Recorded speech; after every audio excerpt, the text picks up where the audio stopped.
Hello, my everybody's, and welcome to this latest edition of 4.0 and Below. I am your host, the Comic Grump, and today we're going to show off our January pickups. Not a whole lot. We got about 20 books in total. Holy crap, what is wrong with you? Get out of here. Sorry, cat timeout. Are you dying? Yeah, Dad's working. Okay, thank you. All right. We'll see you later. Bye. I'm going to get back to the video, okay? All right. Thank you. Okay, where were we? Yes, about 20 books picked up. Like I said, we're kind of in the process of a massive reorganization effort, kind of reboxing everything, and kind of a massive overhaul of the entire Rumpus Room in here. And I think we're going to put in some new shelving. And again, kind of blow up and redo the whole thing. Maybe we'll do a video afterwards to show everything off. I don't know. But anyway, to the comic books. And we're going to start off with, this is a book that I won on eBay. It was a Metalman 36, obviously. But I just wanted to comment on the seller. You know, I don't know if it was his or someone else had done it, but I want to comment and commend them for the efforts here, and was curious if they did this for all their books, because it's basically, I don't know, sure where, some database, I'm sure somewhere they got it, and it kind of just goes through, you know, the issues, cover price, credits on who wrote it, drew it, and everything, but then it does a breakdown on prices, you know, from 3.0 to 10.0. And again, it's like a commitment to doing that for their entire collections. I don't know, but they have more zest than I do. I guess so. Anyway, we might scrap this whole opening and start over, or we might just leave it all in. I don't know. Thanks a lot, Kat. Anyway, to start off with, we got a bunch of gold keys. Starting with UFO Flying Saucers number 12. I'm trying really hard to piece this all together because I just love this kind of stuff. And also got UFO Flying Saucers number 4. Are they trying to tell us something? Exciting reports of recent encounters. What was the other one? Have aliens crashed on Earth? Maybe. Okay. Moving on. Some more. Let's see. We got Space Family Robinson number 14. Of course, this is Lost in Space. And also number 10. Boy, these are in reverse order. Tim and Tam Robinson seek help for their injured father in a city ruled by sinister metal-headed men. Oh, I see the brain caps. Okay, awesome. In this one, the Robinsons struggle to escape a planet whose sun showers death-dealing rays. Fair enough. All right. And this one was really cool.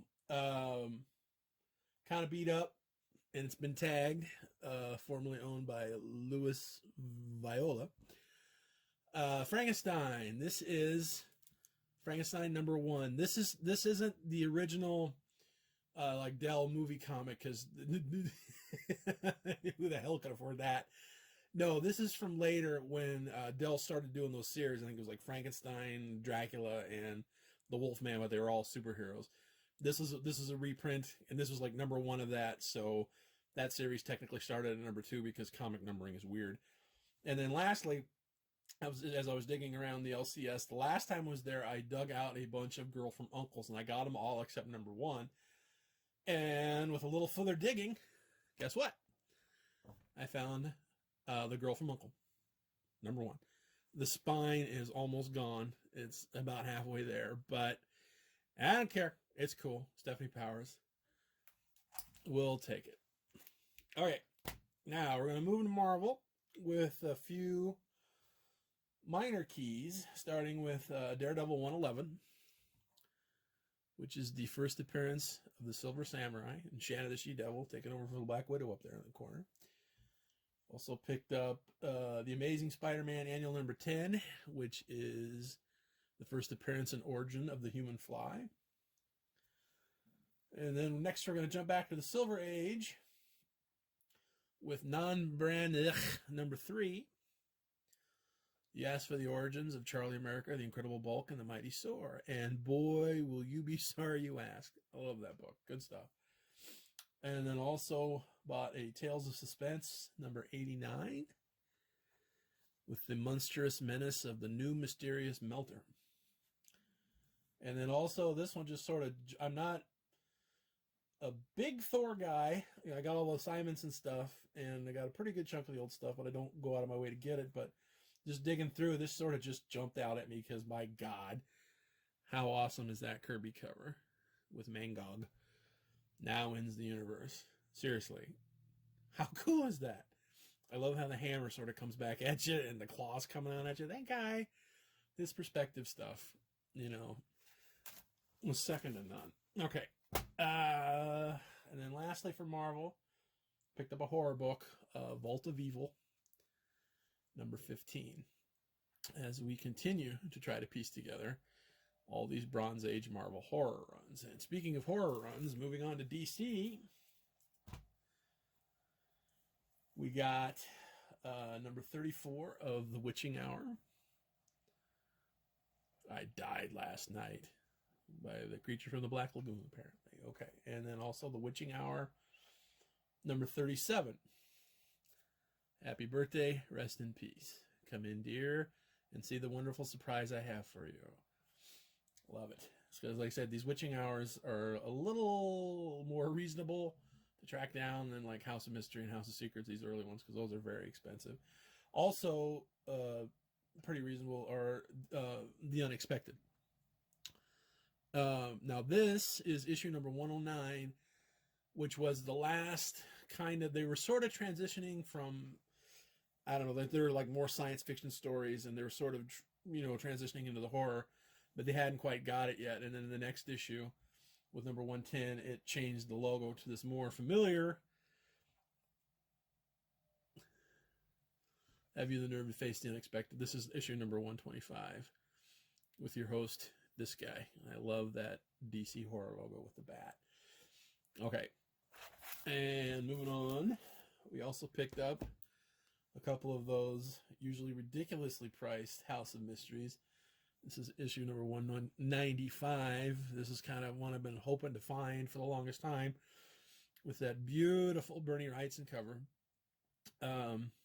Sort of just did a search on eBay and saw it, and the price was like, jump, buy now, you know, and because like just a cursory glance at the photos, it's like, that's in pretty good shape, and for the money they're asking, buy it. There's a little tape damage here. You can barely see it, but it's there. Trust me. Looks like a bit of a tape pull or something, or it's like someone, either that or someone took an eraser and tried to put their initials into it or something. I'm not sure which. And the funny thing is, I bought it so fast when the order signed up, or when the order showed up in the mail and opened the box, it turned out the order also included House of Mystery number 195 or 196, excuse me. And so this one's a little bit more beat up. There's a huge crease that runs to about right there, but still, I thought that was pretty cool. It's like I went back and looked at the orders, like, oh Jesus, sure enough, there were 2 books in the order, which means I got the other one even a little cheaper than I thought. So, but again, that made me extremely happy. And circling back to that first back with all the info on it, I also picked up a good chunk of the Metal Men, starting with number 33. Destroy the Metal Men. Renegade robots still loose. The hunt continues. This is when Will Magnus was in a coma, and the Metal Men were kind of on the lam. Continuing in issue number 34. Wanted Dead, Not Alive. And then issue number 35.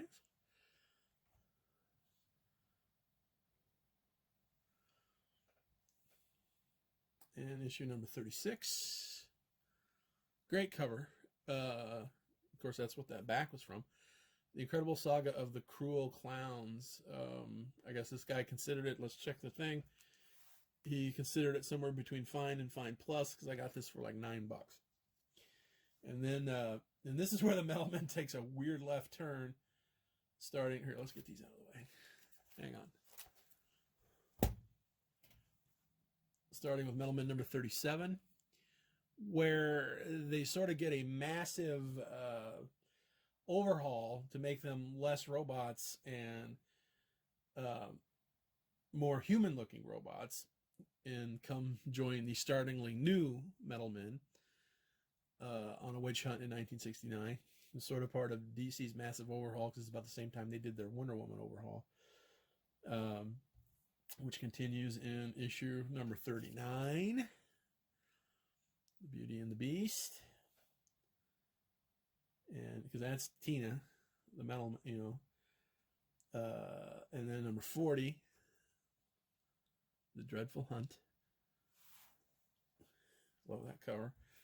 And then it's the saga sort of concludes in number 41 in Requiem for a Robot. And after that, I think the Metal Men kind of went into reprints for like 4 or 5 issues, and then it came back. And I have, when it came back, I have all the issues from when it came back until the end, and I'm missing a couple of those reprints. So Metal Men from like 33 to the end, I'm pretty solid, and I probably got a dozen issues between 1 and 33. And those showcase ones, maybe be able to get them, maybe not, who knows. So there you go. There's our pickups for January, and on my schedule, this video probably won't be posted until March or April, because that's how I roll, boys and ghouls. And so anyway, sorry for that opening distraction, and this is the Comic Room, reminding you to never ever be embarrassed about what you can afford comic-wise. Until next time, we'll catch you later. See ya. Bye-bye.